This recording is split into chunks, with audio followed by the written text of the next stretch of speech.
Hearthstone today is barely recognizable compared to 2014, and the biggest reason for this is all the mechanics added over the years that completely changed and sometimes broke how the game plays.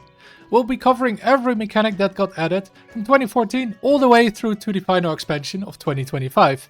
I'll break down how impactful each mechanic was, if they ever returned, and my personal take on them. To keep things focused, I will generally only cover mechanics that are bolded on cards like keywords, so I won't be covering cards that have a similar theme, but are explained on the card itself, such as the studies cards. We've got a lot to cover, so let me know along the way which mechanic you would like to see make a return. So let's start with the very first expansion, or technically adventure, Curse of Noxramas. Despite bringing iconic cards such as Undertaker, it did not actually introduce a new mechanic. Then, let's get to the actual first Hearthstone expansion, which was Goblins vs Gnomes. This expansion brought us a lot of randomness, but also a bunch of new mechanics. First of all, we got our first new tribe in mechs in this expansion. Not too important, though we have seen a few mech decks over the years. We also got our first new keyword in Spare Part. These were 1-mana spells with simple effects, like freezing a minion or giving it +1 attack. I'd say this effect went well with the theme of the expansion and was a fun little random mechanic that didn't have too big of an impact. Well, that is unless Antonidas suddenly had stealth. And finally, we got Mega Wind Fury, which lets a minion attack 4 times in a single turn. This mechanic was only ever seen on 3 cards, and I'd say it's a good thing because this pretty much auto wins if it sticks on the board. Moving on to 2015, we start with Blackrock Mountain. While the second adventure of Hearthstone brought us cards like Emperor Thaurissan, it did not bring us any new mechanics. The Grand Tournament was the only expansion of the year and wasn't received too well, partly due to its new mechanics. The keyword of the set was Inspire, and it didn't land very well. Most Inspire cards didn't see play, and it just wasn't a very exciting mechanic to play with, since it basically just added a 2-mana tax on top of these cards. The mechanic did return a few times in the future, though without the Inspire keyword, and actually saw play on cards such as Dragonbane. And the second mechanic of this set wasn't an official keyword, but I still wanted to highlight it due to how bad it was. Just meant that both players would show a card from the deck, and the effect would trigger if yours was higher costed. It was just really weak because it was way too RNG heavy, requiring you to build your deck around it, while also not providing sufficient payoff. Fortunately, it's been rarely used since. And while the other sets of this year had very little impact with mechanics, League of Explorers was pretty much the opposite and shaped a lot of the future of Hearthstone. First of all, the keyword it added was Discover. It is pretty hard to see the game without this, and the mechanic works extremely well in Hearthstone. It makes games feel different and gives you more meaningful choices. This is the mechanic that separates Hearthstone from physical card games and is still one of the most used mechanics on new cards. The game would be completely different if Discover wasn't in the game, and it's hard to see it ever go away. While it may have issues, such as some decks having too many Discover cards or certain Discovers being too powerful, it is hard to argue this is not the best mechanic ever added to Hearthstone. And that isn't even all this adventure added. It also added Highlander cards, which are extremely powerful cards that require your deck to have no duplicates. Technically, it isn't a mechanic with a bolded keyword, but the impact it had made it impossible to skip. Highlander decks have become a mainstay in Hearthstone, and we've now had multiple expansions explore the mechanic. And it all just started with one card, or Jackson. And even though it was just a single card, it was powerful enough by itself to significantly affect the meta. Since then, we've had multiple expansions with Highlander cards, and each time they saw lots of play. I love playing with Highlander decks since it makes every game feel very different, though I do understand it also has some issues, since it does put a lot of power in single cards, increasing draw RNG. Drawing Reno Jackson against aggro decks by turn 6 was often winning the game by itself. Still, I think it's good we see Highlander cards every few years, and I look forward to the next time they reveal them. Going into 2016, we have the first expansion without a new keyword in Whispers of the Old Gods. However, it did add the old gods to the game, including Cthulhu, which introduced, wherever it is, wording on a card, meaning it would in this case buff whether it was in your deck, hand, on the battlefield, and even when it wasn't in your deck at all. The single adventure this year with One Night in Karazhan also didn't introduce any new keywords, but Prince Malchezaar did give us an early example of the start of game mechanic that would later become an actual keyword. More on this in a bit. While the other two sets this year didn't add much, Mean Streets of Gadgetzan definitely didn't hold back. First of all, it added for the first time multi-class cards with the tri-class cards, which opened up more possibilities for each class. These were 3 factions in the Cabal, which added additional Highlander support, the Grimy Goons, which added hand buff cards, but was really the faction for patches, and the Jade Lotus, which also had a new mechanic in Jade Golems. These Jade columns would grow in size each time you summoned one. While Rogue never used their Jade cards during their time in Standard, Shaman and Druid definitely did. Shaman usually used it in more of a supporting role, while Druids had their whole game plan revolve around them due to Jade Idol going infinite. I never really liked this mechanic. Summoning big minions on the board with no text just isn't the most exciting gameplay, and it often came down to how fast you could get past the first few weak golems. Fortunately, we haven't seen this mechanic again since then, not in a playable form, that is. This set also made Poisonous an official keyword, and this destroys any minion it damages. It already basically existed on cards like Emperor Cobra, and nothing about the mechanic itself changed. It just became more common, and we still see Poisonous cards show up occasionally. Then we get to 2017, the first year with 3 expansions, and probably the most important year we've ever had. First up, we have Journey to Un'Goro, which added 3 new mechanics. The big mechanic of this set was quests, 1-mana cards that always start in your opening hand, and that once you complete the requirement, gives you a big reward. Some of these quests had a pretty big impact, such as the Caverns Below, while most didn't really see play, with the rewards being too weak for the amount of effort needed to get them. For me, it's not really an amazing mechanic. Quests often force you to build one way and just focus on getting the quest done and nothing else. On top of that, when quests do work, they often feel too powerful once they come online, and makes them not very fun to face either. Overall, I'd say, while impactful, it wasn't a great mechanic. Maybe if they could smooth out the power spikes, it would be better. The second keyword of the set is Adapt. This lets you choose between 3 out of the 10 total adaptations to buff your minions with, such as +3 attack or Wind Fury. Only a couple of cards with Adapt saw play, but they were extremely strong. Getting the right keyword could massively swing the game in your favor, especially with Vicious Fledgling, which could come down on turn 1 and just win the game by itself. Adapt was okay overall, though a bit too swingy on some cards, and honestly, if Vicious Fledgling wasn't a card, I might feel better about it. And finally, the 3rd edition Un'Goro had was the Elemental Tribe, for which we still frequently see cards and decks for until this day. It didn't have too big of an impact, but over the years we've occasionally seen elemental decks pop up. And now it's time for one of the biggest expansions of all time in Knights of the Frozen Throne. This expansion also added 3 mechanics, with the most important one being hero cards. While we already had cards replacing your hero and getting new hero power before, this was the expansion where they became an official card type. Hero cards are some of the most powerful cards in Hearthstone, and it is rare to see a bad hero card. Not only do they immediately impact the game, they frequently change how the rest of the game gets played. While some of these cards were a little too strong, overall they have been a great addition to the game, making you feel much more powerful when you play them. Besides hero cards, this expansion also added lifesteal, which ever since has become a very frequent keyword. While we already had some cards before that basically had this mechanic, making it a keyword here made it much more common. It is definitely a nice mechanic to be able to recover in a game outside of just straight healing or armor, though sometimes the healing was a bit too much. Recently, some cards let you heal to full, making all the damage until then pointless. It feels like a good mechanic as long as it is in moderation. And finally, it also added Lich King cards. No, not Death Knight cards. These were a pool of 8 different cards, some of which ended up as actual Death Knight cards, which all had a variety of powerful effects, and you could only get them from the Lich King and Arthas. Cool mechanic to go with the expansion, though the variance was sometimes a little big between these cards. The final expansion of the year was definitely a powerful one, but it didn't add as much as the previous ones. The one mechanic Kobolds and Catacombs added was Recruit, and is one of the strongest mechanics ever. Recruit summons a random minion from your deck, which often means cheating out a big minion early, or in the case of Cold Arms, to cheat out multiple small minions at once. Not only is the summoning part strong, it also improved your draws, since you didn't draw these minions anymore, which were often put in the deck just for Recruit. While like usual with keywords, it hasn't really returned in other expansions, though the effect definitely has. Multiple cards had to be nerfed, and honestly it feels like a mechanic that is just very hard to balance, and I'm fine if we never see it back again. We also got Choose Multiple, which was essentially an upgrade to the Druid only Choose One mechanic. As you could probably guess, it allowed you to pick multiple times from the options instead of just once, giving a single card a ton of flexibility. Surprisingly, it has only been used on 4 cards ever, likely because a card with so many options can be a bit strong. Getting to 2018's first expansion, the Witchwood, we officially get start of game in, well, the game. And what an impact it had. Both Gen and Baku defined the meta for the next year, until they both had to be rotated a year early, since they were just too good. Some people really underestimated these. This expansion also added another huge keyword in Rush. While we saw cards before that were basically rush, such as Charged Devilsaur, we now had it as an official keyword, and what an impact it had.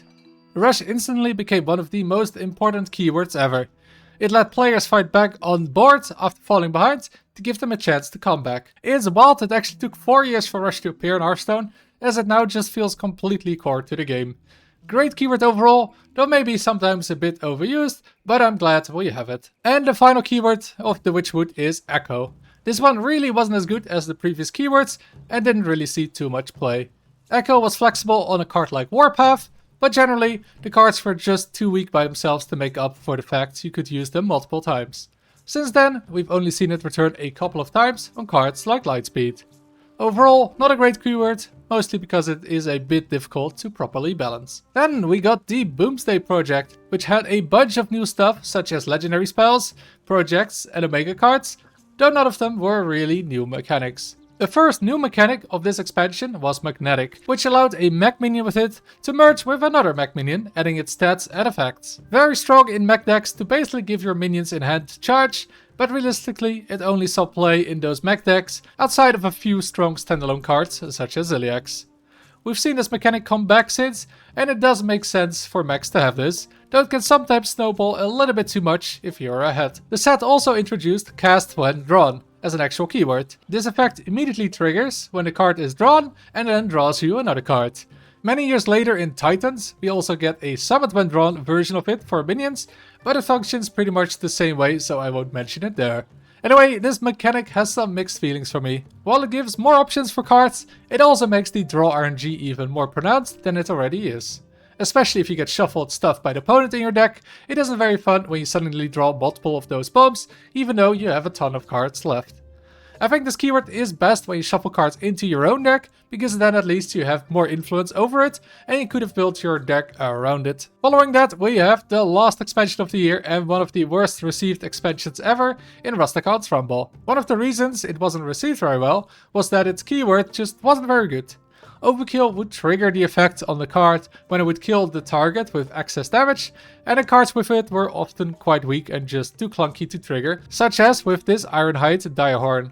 Most cards with this keyword didn't see play, and it also has never returned in this form in another expansion, signaling it just wasn't a mechanic that worked very well. Moving into 2019, we have the first expansion of the year in Rise of Shadows, introducing two new mechanics. First up, we have Twin Spell, which lets you play the same card twice. While somewhat similar to Echo, this was a way better mechanic since it didn't force you to play all cards in the same turn, and it made it so that the cards could be way more flexible. After all, an 8 mana Echo card wouldn't make sense. Honestly, this was a great mechanic, and I would have liked to see more of it than we have seen until now. It was just very nice to get more options with a single card. Yes, there have been a few cards like this, including Drinks, which are like tri-spells, but it still feels underused, and I do hope we see more of this in the future. The second new mechanic we got was actually a year-long mechanic, which was unique to this Hearthstone year in Lackeys. Lackeys were 1 mana 1/1s that were generated in multiple ways, and they all had a nice little effect. The other two expansions this year also added a new Lackey, making for a grand total of 7 different Lackeys. While I said they had a little effect, sometimes it was actually pretty big. Cards like this Ethereal Lackey could have a massive impact on the game, when back then decks could still run out of cards or answers. I was not a fan of Lackeys, as it felt that the difference between these Lackeys was often too big, and the game came down to which Lackeys were generated. While nowadays they might not seem like too big of a deal, in 2019 they most certainly were. Besides adding a new Lackey, Saviors of Uldum also added the Reborn keyword, which resummoned a minion after it was destroyed with 1 HP. Later on this would become an evergreen keyword, and it definitely feels core to the game now. The first word coming to mind with this keyword is annoying, since it often requires a bit of effort to clear these minions, but most of them weren't too bad, since these minions by themselves were usually not too impactful. Overall, I'd say it's a worthy addition to the game, though not a spectacular one. A few months later, we got the last expansion of the year in Descent of Dragons, bringing us 2 new mechanics. First, we have the Invoke mechanic, which empowers your Galakrond hero card that 5 classes got. Invoking would trigger the hero power of that hero card, regardless if you had it equipped or not, and would also upgrade the Galakrond when you invoke 2 or 4 times. Especially fully invoked, Galakrond was incredibly powerful, not only getting 4 times the effect, such as drawing a card and making it cost 0 with the rogue version, it also equipped a 5/2 weapon, allowing you to put a lot of pressure on the opponent. It was nice you could work towards your big Galakrond and none of them felt the same, though some were maybe a little too strong, forcing multiple of them to get nerfed. It also added side quests, which unlike normal quests were regular cards. The effects were usually nice, but not too big, though they could be pretty horrible top decks. I'm kinda whatever on these cards, they didn't add much, but also weren't really a huge issue. Then we get to 2020 with Ashes of Outland and the very first class added to Hearthstone in Demon Hunter. And what an entrance it made! Demon Hunter dominated from the moment it got released, and it was just so much better than the other classes. And by so much, I mean that no other class even got above 50% win rate. It took a historic amount of nerfs to bring it down, and Day 1 Demon Hunter is probably the strongest deck we've ever seen. This new class definitely brought something new to the game, with the 1 mana hero power and a lot of focus on attacking with your hero. I personally haven't been a fan of this class, and it remains by far the class I've played the least, but it's definitely been a good class for players that like a more aggressive style, and has been so for the last 5 years. With Demon Hunter, it also got a unique keyword in Outcast. This keyword triggered when a card was played from the left or rightmost side of your hand, making positioning in hand actually important. I'd say this is a pretty cool mechanic, giving some extra depth to which cards you want to play, but it is also a bit limiting. After all, it means that it's really hard to play any slower Demon Hunter deck, since Outcast only works if you can consistently use the keyword, and if you're playing big situational cards, that is usually pretty difficult. Still though, a good keyword overall, and I kind of wish we could see more cards using hand positioning as a mechanic. And that wasn't it for this expansion, we also got another new keyword this set in Dormant. While we had kind of seen this mechanic before, it wasn't very commonplace until now. A lot of Dormant cards were added, and it felt like a bit of a mixed bag. Some cards had an effect that was just too weak to go with a card that does nothing for 2 turns, while others had too strong of a payoff and had to get nerfed. It feels like a mechanic that is pretty hard to balance, since playing a card that only has an impact 2 turns later has to be really good, or just isn't worth playing. Still, they've become a mainstay in Hearthstone, and I don't expect it to change anytime soon. Following that, we have the second expansion of the year in Skullman's Academy, and this introduced 2 new mechanics. First of all, we saw the return of multi-class cards with dual class cards, with each class sharing cards with 2 other classes. This made it so class-specific mechanics, such as combo, could now be used in Mage with a card like One Thief. Generally, it took 2 strong mechanics from both classes and combined them, making for some really powerful cards. Most of the dual class cards saw play and were often staples in top tier decks. It also made it so that every deck had more deck building options, allowing for more flexibility. Overall, I'd say giving more options to each class is good, though with having to make them viable for both classes, they were maybe a bit too good. Dual class cards also returned in future minisets, and I don't mind if we see them again, though maybe slightly less impactful. Then the second new mechanic, and one we have seen a bunch of since, is Spellburst. This mechanic would trigger when you would cast a spell with this on board, but only once. I think this is a great mechanic, and I don't mind seeing much more of it. It made it so that you would have to think about when to use the Spellburst and not just play the card on curve. Also, it reduced snowballing, since it isn't a permanent effect on board that keeps the effect every turn. Great mechanic, unless of course this damn Penflinger got played 10 times in a turn. We have arrived at the last expansion of the year, and it added 1 keyword and 1 unique mechanic. The new keyword of this set was Corrupt, which would trigger once you played a card that cost more mana than the Corrupt card. Just like with Spellburst, I'd say this was a good mechanic because it forced you to think how you're going to use your other cards in combination with the Corrupt card. Generally, the cards were pretty well balanced, since it was kind of expected that you would mostly play it in its corrupted form, though not all these cards were popular, as Tecatus was a frequent target for complaints. While Corrupt as a keyword hasn't returned since, the mechanic did, and I don't mind seeing more of it. And the unique mechanic I mentioned earlier is Cthulhu the Shattered. This card would split up into 4 pieces that had varying effects, and once you played all 4, you would shuffle the incredibly powerful Cthulhu into your deck. It was pretty cool trying to sort of build your own old god, which was very strong, though it also sometimes meant playing the not so strong pieces and then not drawing the last part for a long time. Still, the 30 damage of Cthulhu was well worth running in multiple decks and often game winning in the end. I do wish though it was a once per game effect, so that it wouldn't have to be balanced around it getting bounced. 30 damage is plenty. Beginning with Fortunate Barons in 2021, we got one of the best additions to the game in spell schools. While formerly only certain minions had tags, now most spells also were part of a spell school. This meant old cards such as Blizzard got upgraded to have a frost tag, and it opened up a whole bunch of new ways to create cards. Since then, we've seen many synergies with spell schools, and it's hard to think of a game without them. I wouldn't mind seeing even more of them. And the unique keyword of this expansion was Frenzy, which would trigger once a minion got damaged and survived for the first time. Since most of the minions with this keyword didn't have too much health, it often meant that it was only worth playing if you could trigger it easily yourself the turn it got played. It felt like a bit of a mediocre mechanic with that limitation, and I didn't see too much play outside of a few really good cards, such as Samuro, which was easy to trigger with its rush and could clear entire boards. Since then, we haven't seen much of this mechanic, and I wouldn't be surprised if it stays that way. And we have arrived at United and Stormwind, one of the most powerful expansions of all time, partly due to its new mechanics. The most important one being, of course, the introduction of questlines, the evolution of the quests from Ungoro. Instead of having just one requirement and reward, you had to complete 3 small quests that rewarded you with 2 usually small benefits and a big reward again in the end. And big reward here is kind of an understatement. These rewards were game winning, and often it was who got it first that won the game. These questlines saw countless nerfs and to this day still see play in WoW. While the result of these questlines wasn't very good, I'd say the idea of having smaller rewards in between wasn't too bad. It could kind of smooth out the curve instead of just having one big power spike like with the previous quests. It is just unfortunate that the power spikes were even bigger with the questlines, on top of having 2 more rewards before that. While at the time I definitely didn't like these questlines, now I wouldn't actually mind seeing them again over regular quests, granted that the final rewards aren't as game winning and decks aren't just built around getting there as fast as possible. While questlines took all the focus, it also added one evergreen keyword in Tradable.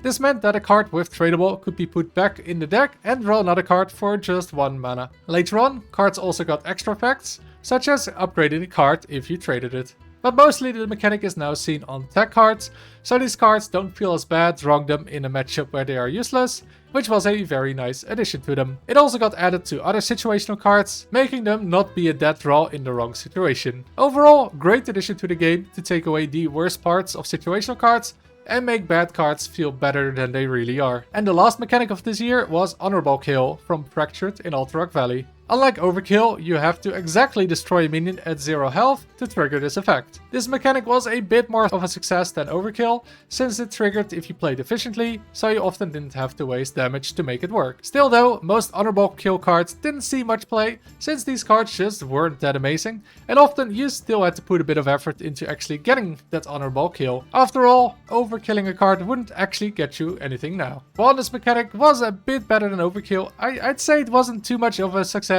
since it did kind of limit what you wanted to do with a card, and it only worked if your opponent frequently played the minions you could hit.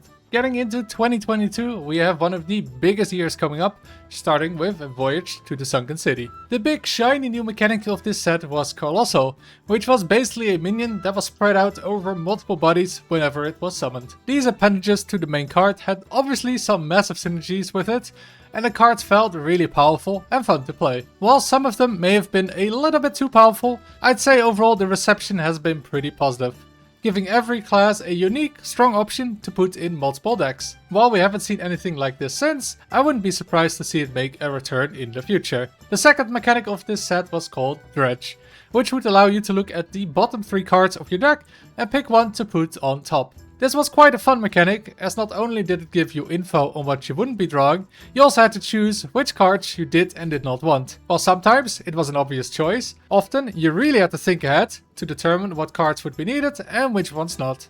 Great mechanic and kind of unfortunate we haven't really seen it since. The final addition with this set was a new tribe, Naga. Unlike previous tribes, these cards often had synergies with spells instead of minions, allowing you to play an interesting mix of cards instead of just going all in on the tribe as we've seen often before. True, maybe some cards, such as this Spiteless Siren, were a bit too strong, but in the grand scheme of things, it was a great addition to the game, and I expect we will see many more in the future. With the second expansion of the year in Murder at Castle Nathria, we get our last completely new card type, Invocation. These are cards that can be put on the battlefield, but have no immediate effect. Instead, you can activate these cards a certain number of times, once per turn with a cooldown of 1 turn. This makes it so that you can choose to immediately use it or save it for a better situation. While most locations have a pretty small effect, we've also seen some game-winning locations. Since this expansion, locations haven't gone away, and we actually see even more of them nowadays. While a board full of locations isn't very fun, it has overall been a good addition to the game. You get to make more decisions and be more flexible with your cards, while also letting the opponent anticipate most of it. The second mechanic was a unique keyword to the set with Infuse. Infuse meant that if a certain number of minions had died on your side, the card would be upgraded. Most cards could only do this once, but often had a very strong reward once it was completed. The good thing about this mechanic is that it rewarded playing for board, as generally these cards weren't really worth running without the Infuse aspect. Downside was that top decking these cards could feel pretty bad, or having cards such as Sire Denethris early in hand would be a little bit too powerful. Overall though, I'd say this was a solid mechanic that I wouldn't mind seeing back, even though it has some limitations. Moving to the final expansion of the year, we have March of the Lich King, and this one adds a massive amount of new mechanics. First of all, we get the second new class in Death Knight. With it also comes a rune system, which during the deck building limits what you can play. I myself am a big fan of this class and have been playing it a ton. While the rune system has often been criticized, I feel like it has worked out reasonably well, with often many archetypes being playable within the class. It also felt great that these decks were generally more board focused and weren't all about cheating mana. On top of that, Death Knight's got a unique resource in corpses, which would increase for each time a friendly minion died, which allowed for cards to have additional depth. Great addition to the game, and I always look forward to the new cards that get revealed for Death Knight. And when you say Death Knight, you obviously think of Undead, which is the tribe that naturally got added with this set, and made a lot of old cards undead as well. Generally, these minions are pretty small and mostly played in Death Knight or Priest. Not much to say here, feels like it's always been there even though it's only been a few years. Besides the Death Knight stuff, this expansion of course had its own keyword in Mana Thirst. This meant that once your permanent mana crystals reached this number, the effect would activate. I think this was a nice little mechanic that hasn't really been used enough. It lets cards be good throughout the whole game, instead of falling off at a certain point. You also got some extra decisions if you wanted to use it early or save it for more value later. I was pretty happy with this mechanic, even though Estalor might have been slightly too common of a sight, so hopefully it will make a return. And that wasn't it, this expansion also added dual tribes. Before this, cards could only be one tribe, even though it would make sense for them to be two. Now they could be both. It just made sense to do this and added a bit more flexibility to minions. Actually surprised it didn't happen earlier. In the following year, we got a lot of new mechanics added to the game, so let's begin with the first one from Festival of Legends, Finale.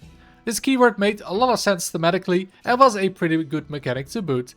Finale triggered if playing the card ended you at 0 mana, meaning you got rewarded extra for playing efficiently. Also, you sometimes had to put a bit of extra effort into it to make it actually work. Plus, you really had to think ahead, since generally you couldn't afford to use more than one Finale card in the same turn. The cards felt pretty good, since usually they were not useless if you couldn't pull off Finale, but they definitely made it worth it if you did. I'd say this was a good mechanic, rewarding play and foresight, so hopefully we will see this mechanic return in some form in the future. The second mechanic of the set, which is now also an evergreen keyword, is Overheal. As you could probably guess from the name, it triggers when you heal a character more than they are missing health. And while I did get a whole archetype for this mechanic, I am not really sure it was a success, as most cards just saw play in one deck and not really much outside of it. It was pretty limiting in how you could build your deck, and the crazy part here is that while I said I made it an evergreen keyword, there is literally just a single card with Overheal on it made since 2023. Not sure we will be seeing much more of this mechanic in the future, unless a whole set is themed around it. And the final mechanic of Festival was Bonus Effect. Not a very special mechanic, as it is just one of 8 basic keywords and felt like an evolution of Adept. Just gives a bit of variety to minions that otherwise just would be basic stats, so solid addition, and I expect some minions to have this every year. Then we have the second expansion of the year with Titans, which added the naturally themed Titan mechanic to the game. Titans were impactful minions that instead of being able to attack, get to use one of 3 abilities, and only after using all 3 abilities can actually attack. As the name would have you think, these minions were generally massive and could easily swing the game your way. On top of that, they were extremely flexible, being able to properly use them in most situations, giving them even more power. Titans were generally pretty well received, as they had a lot of fun abilities to use. They were a little bit on the strong side though, as having a Titan over the other player could decide the game, so I wouldn't have minded if they were slightly less powerful. Nevertheless, these Titans really defied the set and showed how big of an impact a single minion could have. Though I wouldn't expect them to be back anytime soon, since lore-wise, they've kinda run out of Titans to make cards about. Maybe in another alternate universe set. Also in the set we got Forge, which was a mechanic that for 2 mana lets you upgrade your card to a better version. This meant you could either set up and forge in advance, or forge the same turn and play it immediately. While some cards were okay without forging, you generally really wanted to try and forge these cards, as it was worth the mana. I'd say this was a good addition to the game, and I wouldn't be surprised to see it return in the near future. It allowed for cards to be more flexible for when to use them, but also gave you more decisions with your mana that didn't just involve playing cards. Shortly after that we got Anomaly. This mechanic was only active on ladder during the Fall of Ulduar miniset, or if you put Cho'Gall in your deck. This mechanic made it so that at the start of the game, a random anomaly from over 10 anomalies would pop up and affect the entire game for both players. Some were pretty simple, such as both players starting with an extra mana crystal. Others were more interesting, where for example you would draw a card if you didn't use all your mana in a turn. While I didn't mind this mechanic personally, as it introduced some variety to the games, generally it was pretty poorly received. Often one mechanic would favor one player, such as the extra health one favoring a control player, so it would feel really bad when you got a wrong anomaly. It did actually return for 1 week a year later, but I wouldn't be surprised if that was the last time we ever saw it. Then entering the Wild West with Showdown in the Badlands, we got a very fitting mechanic with Quick Draw. This meant that the effect would trigger only on the turn it entered your hand, either from your deck or from generating it in some way. Considering most of the time you couldn't really control when you would draw these cards, it meant that the baseline of the card had to be worth it, with the quick draw just being a nice upside. It also exacerbated top decking and overall didn't feel like that great of a mechanic. You had 1 turn to decide if you wanted to use it, and it wasn't really something you could set up or realistically play around. Still, a bunch of these cards saw play, such as this Benevolent Banker, though I wouldn't call it an outright success. The second and most important mechanic of Badlands was Excavate. Cards with Excavate would give you a random treasure that would increase each time you played one of these cards from 1 to 2 to 3 mana and 4 mana for some classes, and then start back at 1 again. Only classes that got Excavate cards could get the 4th Excavate legendary, and they were the only classes that this mechanic saw play in. And if you were playing Excavate, you were doing it for that big legendary reward, which had some crazy strong effects. All of these Azerite rewards saw play, some even got nerfed within a week, and were a big factor in the upcoming year. It was a really fun mechanic to play with, since there were a bunch of different treasures for each mana, and they all did something generally strong, so it rarely felt bad getting one. They were also played in a variety of decks, so most players could at least find one of them to enjoy. It definitely gave a ton of options to a lot of decks, while not taking up too many cards, so it was a really unique mechanic to this set. Going into 2024, Whizbang's Workshop brings us 2 new keywords. First of all, we have Miniaturize, which means you get a 1 mana 1/1 version of the card after playing it. This usually meant the card had a strong effect, though slightly underpowered for its actual cost, but with the mini, it's made for a good overall card.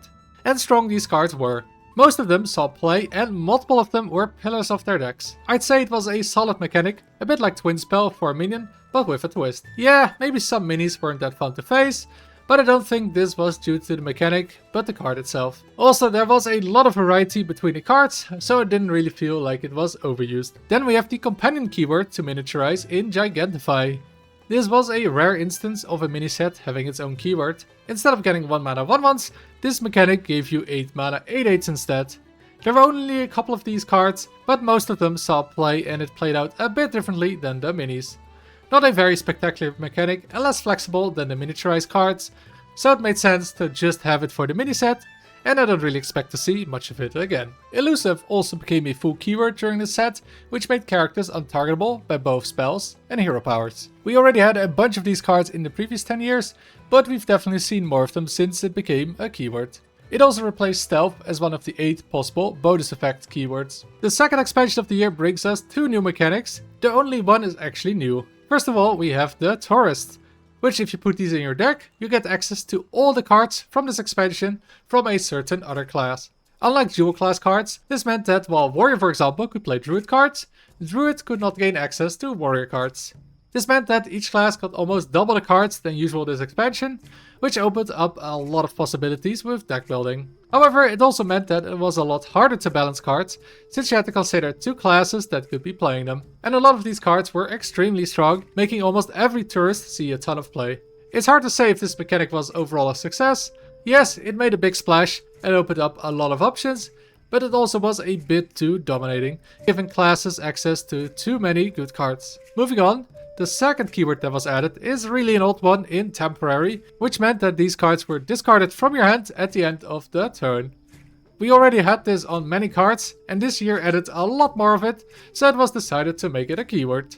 I'm pretty neutral on this one. It's pretty limited to cheap cards, but it also gives you a bit of a different decision with cards where you have to decide if you want to use it now or never. I expect to see more of these cards occasionally, though not in a big way. For the final expansion of the year, we get Starships added. These are massive minions that get built up by starship pieces after they die, and can be launched for 5 mana to get all the stats and effects of these starship pieces combined on the board. While initially this mechanic didn't see a lot of play, it eventually became a staple of the meta and dominated, especially after the mini set, which we'll get to in a second. It was pretty cool to assemble a big starship and then decide for the right time to launch it, but it became a bit too common, especially with certain decks summoning Arcanite defense crystals over and over. This wasn't very fun and just made the matches very boring. Besides that, Starships could be interesting, though they kind of always followed a pretty similar play pattern each game. This was just the beginning though, as a few months after launch we got a massive mini set with Heroes of Starcraft that made Starships actually dominate the meta. It was the first time we saw cards outside of the Warcraft universe in Standard, and did this mini set make an impact? It's hard to argue any mini set had a bigger immediate impact than this one, since Starcraft decks pretty much took over the entire meta. This was due to the return of multi-class cards in Standard, where classes were either part of Zerg, Protoss or Terran. Each of them had cards shared between them, and a few class-only cards. This meant the decks were somewhat similar, but had enough differences that they didn't feel exactly the same. And while having more cards per class than ever before in the mini set meant way more options, it was a little too strong. Each faction was overpowered at some point, and countless cards had to be nerfed to make other decks playable again. While I'd say it was good to have a mini set cause a bit of a shift in the meta, I think this mini set overdid that just a little bit. This expansion also added the most recent tribe in Draenei, but these weren't a big success. There hasn't been a single good Draenei deck, and almost no Draenei synergy cards have ever been used. Maybe Blizzard will try again in the future with them, but so far it has been far from a GOAT mechanic. Then we get to 2025, which started with the expansion into the Emerald Dream. It brought us 2 new keywords, with each class focusing on just one of them. First of all, we got Imbue, which gave you a new hero power the first time you played an Imbue card, and upgraded it each subsequent time. This mechanic was a bit better than Inspire from 10 years earlier, but it's really hard to call it great. Hero powers just aren't as important as they used to be, and having to play relatively weak cards to upgrade them just isn't that great. While most Imbue cards did see some play, I don't think it was a big success. The decks weren't too interesting, and generally it wasn't a very flexible keyword, so you basically had to build your entire deck around it. The cards just took too much effort for usually not enough payoff. The second mechanic of the set was Dark Gift. This was an addition to Discover, where each Discovery got a unique extra buff out of 10 different options. These were generally all pretty strong, with options such as Charge or +4 health and Taunt. While some classes got their own Dark Gift cards, there were also a few neutral ones, and these did by far see the most play. Most class cards were surprisingly weak, while the neutral cards could fit in a lot of decks, such as with this Creature of Madness. I'd say this mechanic was a nice twist on Discover, making each choice feel more impactful and making even bad cards sometimes good in combination with the right Dark Gift. I think this is a good mechanic, giving more depth to Discover, and while yeah, sometimes certain combinations were a bit too good, it made for a lot of unique situations. Then let's get to the middle expansion of the year in the Lost City of Un'Goro. It brought a lot of stuff back from the original Un'Goro, but had one unique keyword in Kindred. This effect triggered if you played a card with the same spell school or minion type as the current card on the previous turn.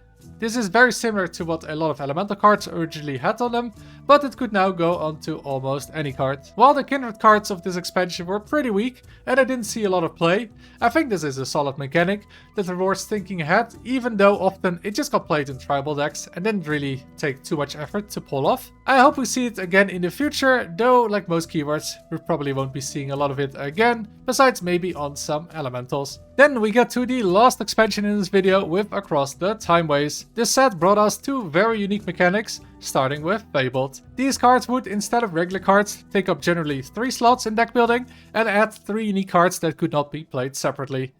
So if you added Ranger General Sylvanas to your deck, it would instantly also add Lyria and Verisa. This made for some really cool synergies between cards that otherwise couldn't be printed separately. I think this has been a really great mechanic, opening up a lot of unique interactions that simply wouldn't be possible with a single card. All the cards also felt very different and have been a great addition to the game. Hopefully this won't be the last time we see them. And finally, the most recent keyword added to the game, and a rather unique one, is Rewind. This lets you redo a random effect once if the outcome isn't to your liking. So on a card like Portal Vanguard, you get better odds at finding the minion you need, though you also sometimes risk getting a worse outcome. On launch, this mechanic was pretty tedious as the animation took way too much time, but a few weeks in, this got massively upgraded and the animation is now swift and actually feels good to see. It's also a pretty unique mechanic that fits thematically with the expansion, and since it generally takes away the worst results, it made random cards feel better to play. Good mechanic, though once again, probably not one we will see a lot of again. And that's it! Thank you for joining me on this journey through more than 10 years of Hearthstone.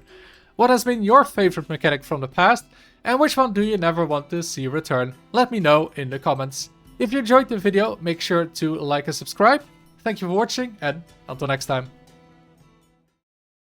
And no, I didn't forget about Shatter.